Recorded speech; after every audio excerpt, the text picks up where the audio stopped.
Bonjour, une nouvelle petite vidéo sur l'insertion des changements de couleur. Ça vous permet, lorsque vous avez, par exemple, au début, là, le rouge faisait les pompons, le rebord du bonnet et les nids d'abeilles. Et moi, j'ai tout modifié. J'ai modifié aussi ici, chaque vague a une couleur différente, etc. J'ai ajouté dans le genou une bande de couleurs aussi, etc., etc. Là, plus simple, j'ai fait des changements de couleurs basiques. Et là, ça permet d'éviter d'avoir, enfin, ça permet de remplacer éventuellement le fil multicolore. Je ne suis toujours pas formatrice, je vous montre juste le fruit de mes expériences qui fonctionnent. Alors, je vais commencer par celui-ci. Celui-ci, je l'avais réalisé quand j'avais fait un travail sur Spiro. Je vous montre. Donc, je suis dans MySUNET. Ceux qui ont premier plus 2 peuvent tout à fait réaliser la même chose. Je vais travailler dans Stitch Editor et ceux qui ont premier plus 2 travailleront dans Modify. Moi, je préfère travailler dans Stitch Editor, mais en allant ici dans Modification, vous pouvez aussi avoir une action sur les changements de couleur en les insérant ici, en jouant avec la barre ici, mais je trouve que c'est moins visuel et moins précis. Donc, je préfère travailler dans Stitch Editor. J'ai dupliqué mon modèle, je vais dans Stitch Editor.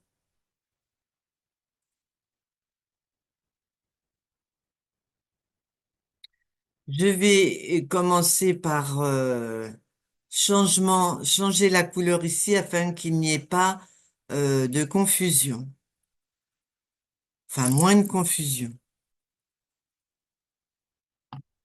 En bas, je l'ai déjà dit plusieurs fois, vous avez la réalisation du modèle en commençant par le début ici. Vous le voyez puisque le rouge est au début ou en commençant par la fin. Lorsque vous insérez un changement de couleur en fonction de l'endroit euh, où vous commencez, vous aurez un rendu différent. Là, c'est la fin. Là, c'est le début. Admettons que je commence par le début. Je vais cliquer sur Modification, insérer un changement de couleur. Et si je clique n'importe où, par exemple, je mets une autre couleur. Voilà ce qui se passe. L'insertion commence après l'endroit où je me suis arrêtée, c'est-à-dire que j'étais allée jusqu'à ce niveau et j'avais inséré un changement de couleur. Donc, à chaque fois que vous allez modifier la couleur, je vous le fais, ça va intervenir sur tout le reste du dessin. Donc, c'est bon à savoir en fonction de ce que vous souhaitez faire. Ce sera plus flagrant dans le dessin dans le troisième exemple. Si je commence par la fin, c'est différent. Si je clique là, ça va changer la couleur sur tout ce qui était avant le curseur. Et et après ne changera pas. Là, on a l'impression qu'il n'y a pas de modification. Lorsque vous allez sur cette petite icône, on voit parfaitement que ça a été modifié. On peut aussi cliquer là, mais ça fait une modification, une manipulation de plus, donc je ne le fais pas. Je remets comme au départ. Donc, j'ai expliqué que si je commence par la fin, c'est tout ce qui se trouvera à droite du curseur qui sera modifié. Si je commence par le début, c'est l'inverse. C'est tout ce qui sera après le curseur.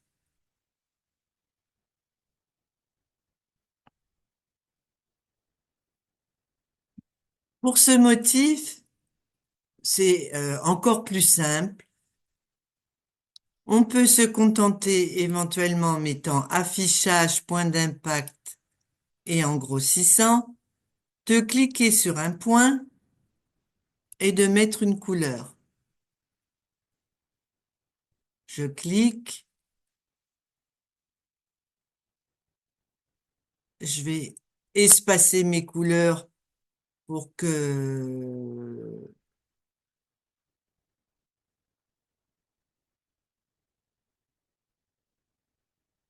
gagner du temps.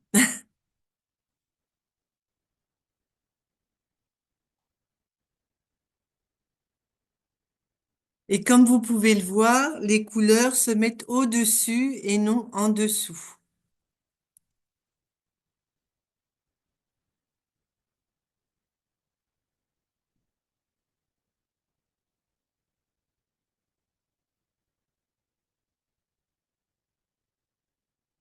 Si je mets, si je clique sur cette petite icône, voilà. Donc, il me reste le rose à modifier.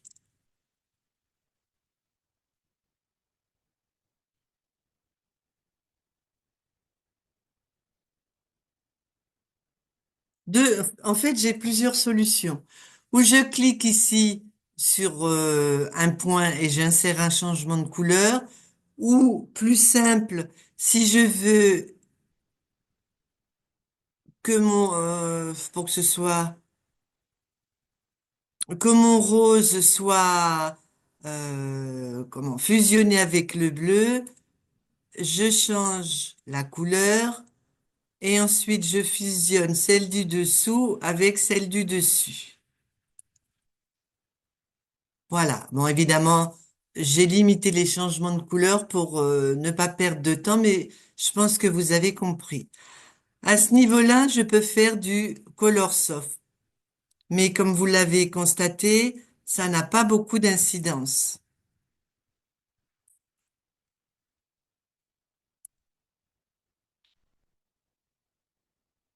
Je peux rassembler les couleurs. Alors, je vais faire quelque chose qui ne va pas aller exprès.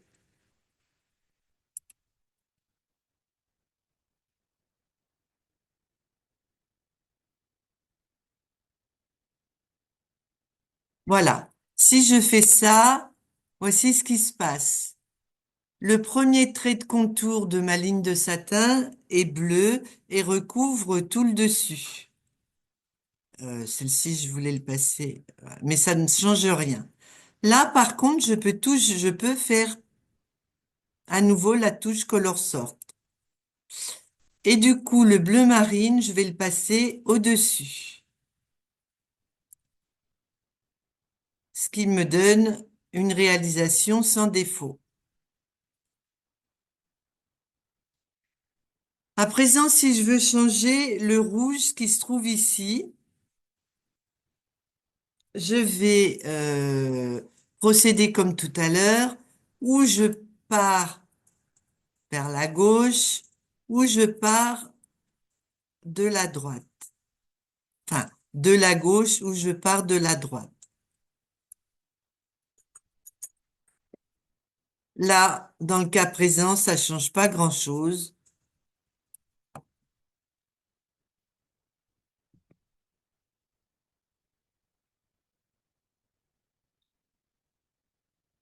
Je clique.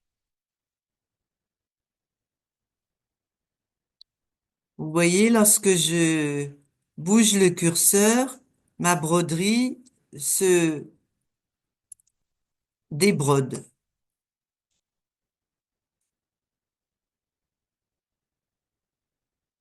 Je vais très rapidement pour essayer que la vidéo ne soit pas trop longue.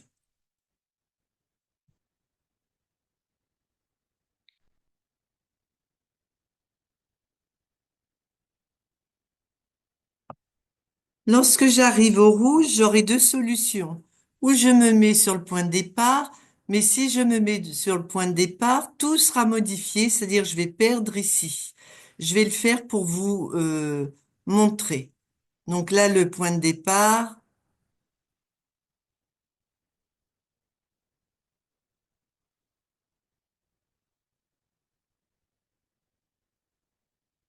se trouverait là. Donc si je mets du jaune, tout va se transformer en jaune.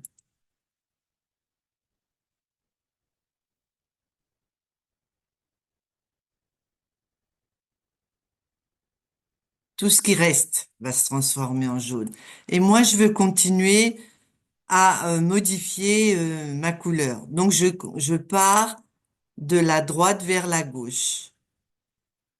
C'est pour ça qu'il est important de comprendre cette barre avec les deux curseurs. Elle peut vous aider.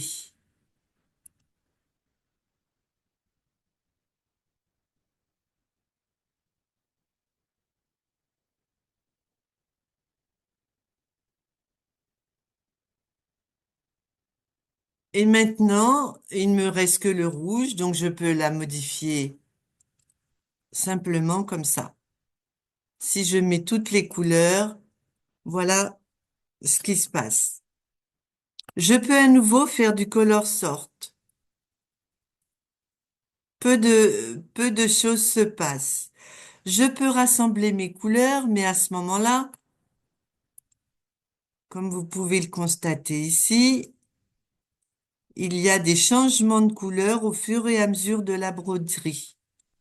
Si vous rassemblez les couleurs du Spiro, tout le bleu foncé se fera ensemble et tout le bleu clair se fera ensemble.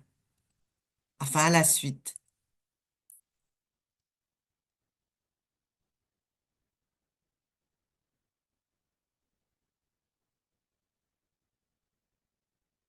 Ceci dit, je suis pas certaine que ça change un petit peu le résultat. Vous voyez, tout le bleu ciel et ensuite tout,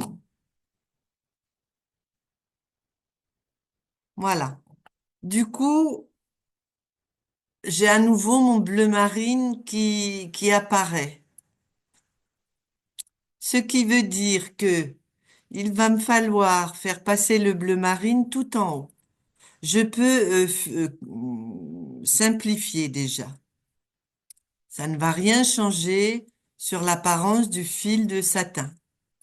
Donc celui-ci, je clique dessus et je le fais passer tout au-dessus.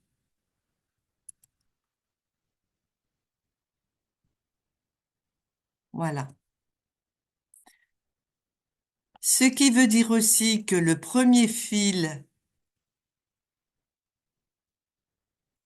de la colonne de satin, ici, là, se trouve être en bleu marine.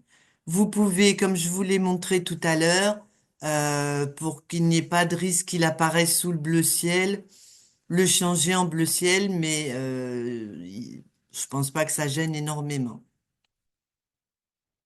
Premier motif. Deuxième motif. Je le duplique. Je vais dans Stitch Editor.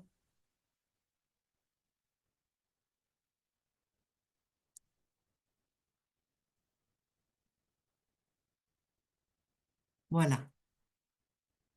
Modification. Insérer un changement de couleur. Si je voulais, non, insérer un changement une couleur. Je pourrais cliquer là et ça change automatiquement.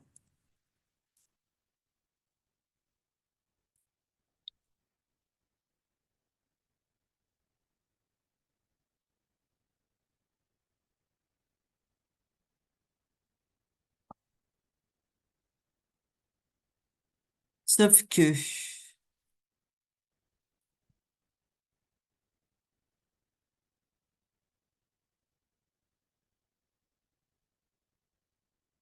déjà, il peut y avoir des loupés, mais ça, c'est pas difficile à rattraper.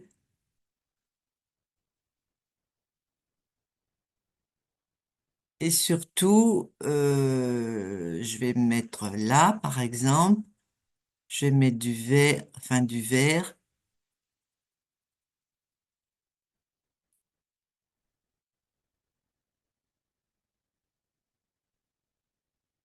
Non, mais là, il n'y a pas. Évidemment, je veux vous montrer un truc euh, parfois, si vous cliquez pas au bon endroit, là, la ligne simple euh, ne fonctionne pas. Enfin, c'est-à-dire n'est pas de la bonne couleur. Je vais tout vous modifier. Je veux rechercher le point final. Personnellement, quand c'est possible, j'aime bien commencer en fait par la fin. Donc, ma fin se trouve là. Je vais donc aller jusqu'au bout de celui-ci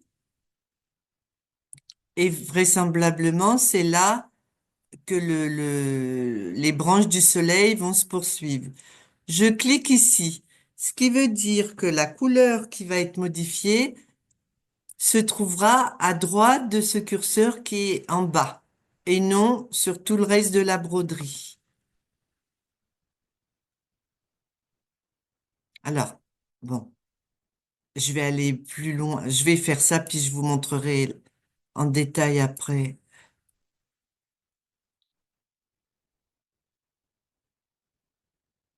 Non.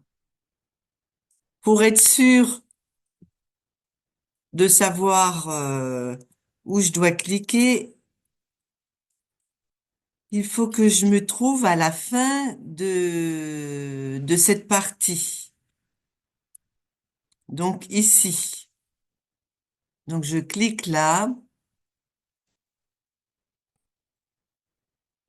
et tout ce qui était avant est violet.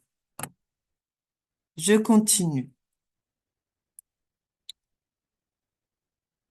Donc je vais mettre un changement de couleur ici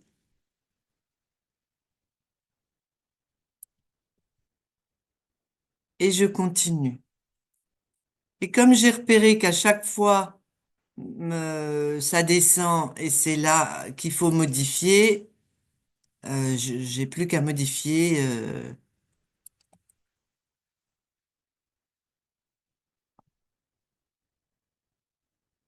Alors, je voudrais des changements de couleur un peu plus. Je vais mettre toutes les couleurs.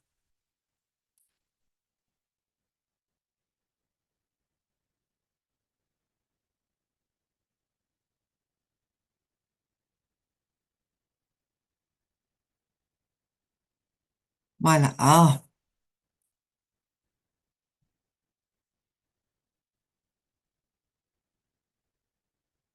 je continue. Ce motif est dans le logiciel. Je vais changer ici.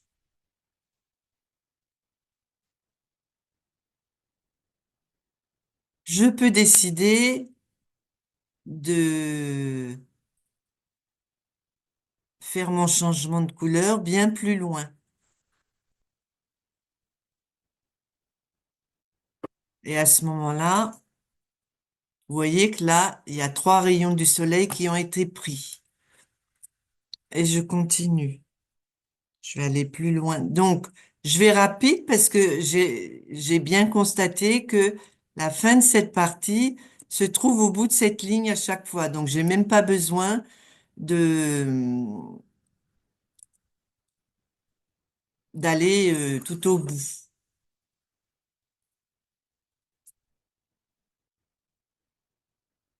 Je débrode juste quelques points et ça suffit.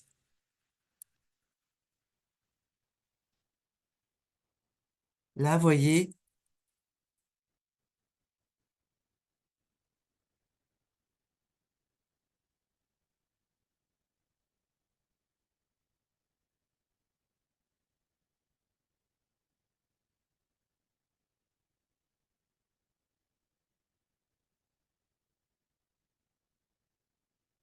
Voilà ce que ça donne. Je peux demander du color sort.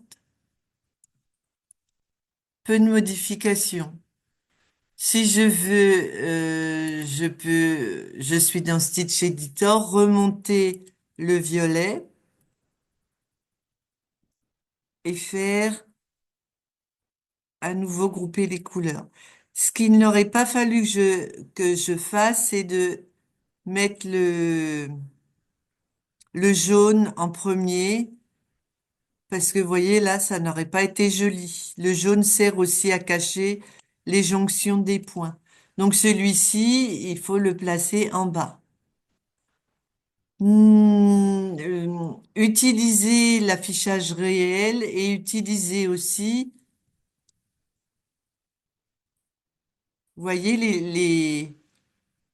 les points simples sont bien de la bonne couleur. Ceci dit, s'il y avait eu des erreurs, ça n'aurait pas apporté à conséquence. Mais tant qu'à faire, autant le faire. Voilà. Troisième exemple. À présent, je vais vous montrer le troisième personnage. Je prends l'original, je le duplique et je vais l'ouvrir dans Stitch Editor.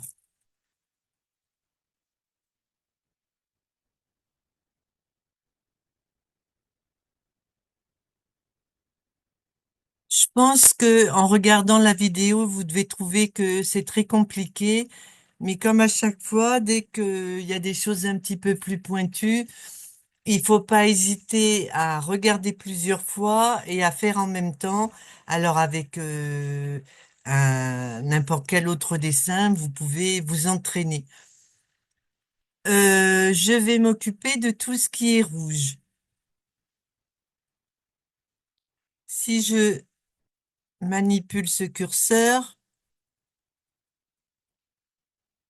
je vois que le rouge débute ici. Ce qui veut dire que si je change ma couleur euh, ici,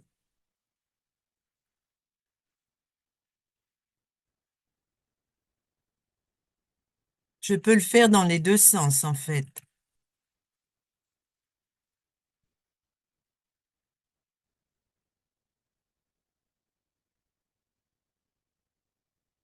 Tout ce qui aura été avant le curseur changera de couleur.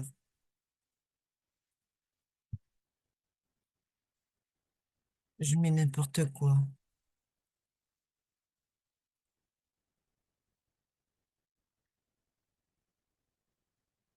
Non, c'est après. C'est...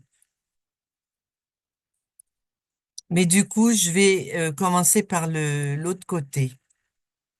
Et je vais effacer ce qu'il y a avant pour qu'il n'y ait pas de confusion de points. Voilà. Donc là, c'est la fin du motif rouge. Je vais donc pouvoir modifier la couleur des petits boutons. Avec les flèches qui se trouvent là, je peux travailler plus précisément. Je vais mettre du vert, par exemple. Toujours pareil, ici, il faudrait que je bouge le curseur ou que je clique sur cette icône. Moi, pour voir si ça a bien été pris en compte, je clique ici sur affichage réel. Et je continue.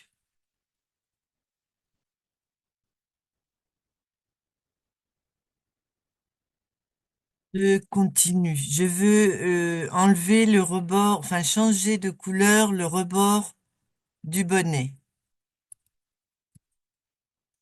Le dernier point du bonnet sera là. Je vais mettre n'importe quelle couleur. Voilà. Et je continue.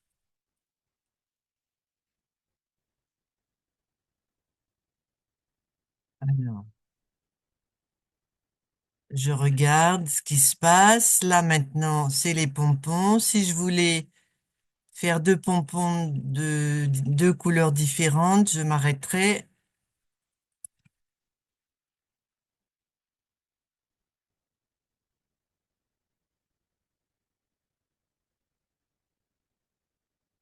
entre les deux pompons.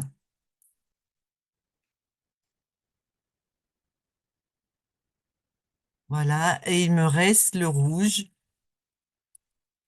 À ce moment-là, si je veux le changer en noir, je n'ai plus qu'à cliquer dessus et j'obtiens du noir. Si je veux faire des différentes couleurs dans la collerette, comme je vous l'avais montré tout à l'heure, alors je vais remettre toutes les couleurs et je vais repérer où se trouve la collerette. La collerette se trouve là et la fin du motif, visiblement, est là.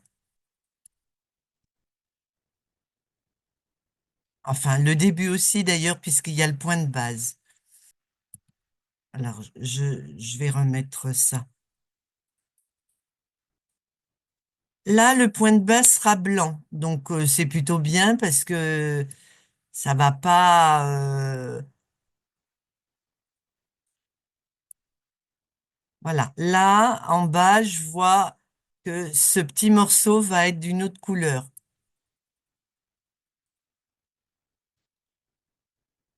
Ah.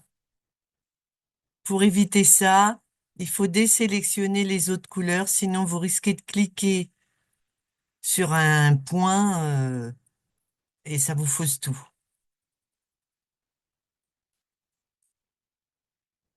Et je continue.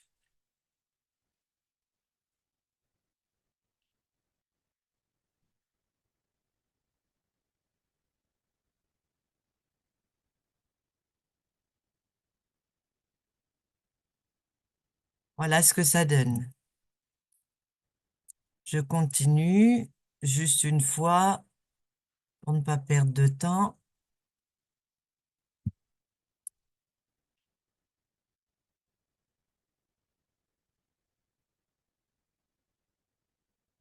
Voilà ce que ça donne. Je remets toutes les couleurs. À présent, je veux modifier le nez ici. Alors, je vais regarder dans quel sens se réalise la broderie.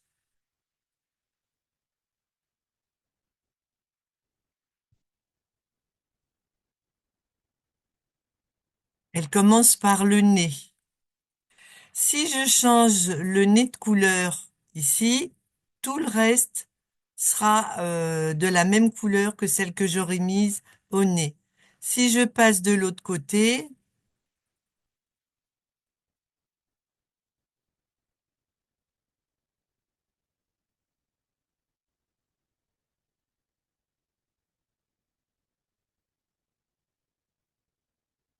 je vais changer de couleur les yeux, le nez, la bouche. Bleu marine. Voilà ce que ça donne. Sauf que moi, je veux le nez en rose et ce que je viens de modifier en noir. Donc, je reclique toutes les couleurs.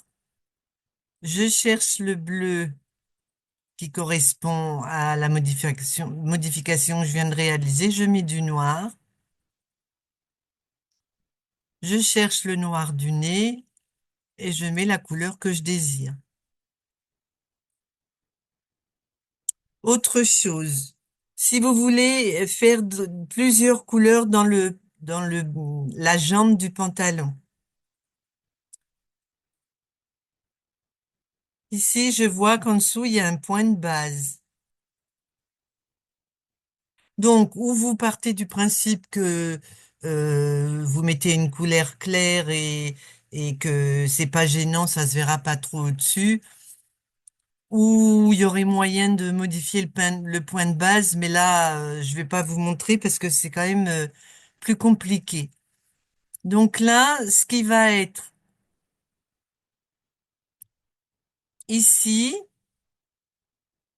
c'est là que le changement de couleur va intervenir.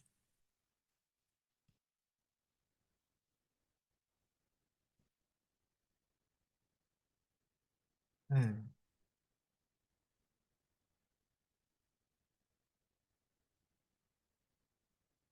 Voilà. Mais le point de base est toujours blanc. Si je remettais en arrière, vous voyez, le point de base est là, mon point gris. Je peux décider de changer de couleur ici et ça fera une petite bande fantaisie sur la jambe.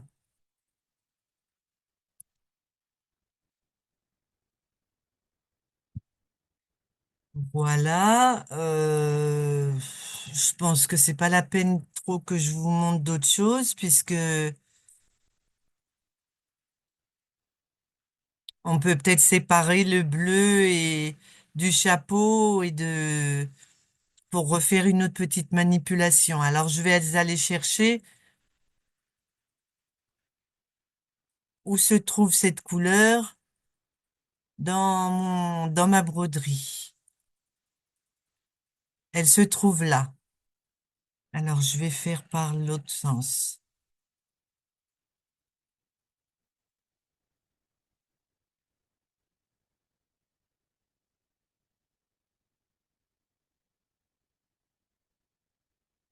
Donc là, je vais mettre du jaune.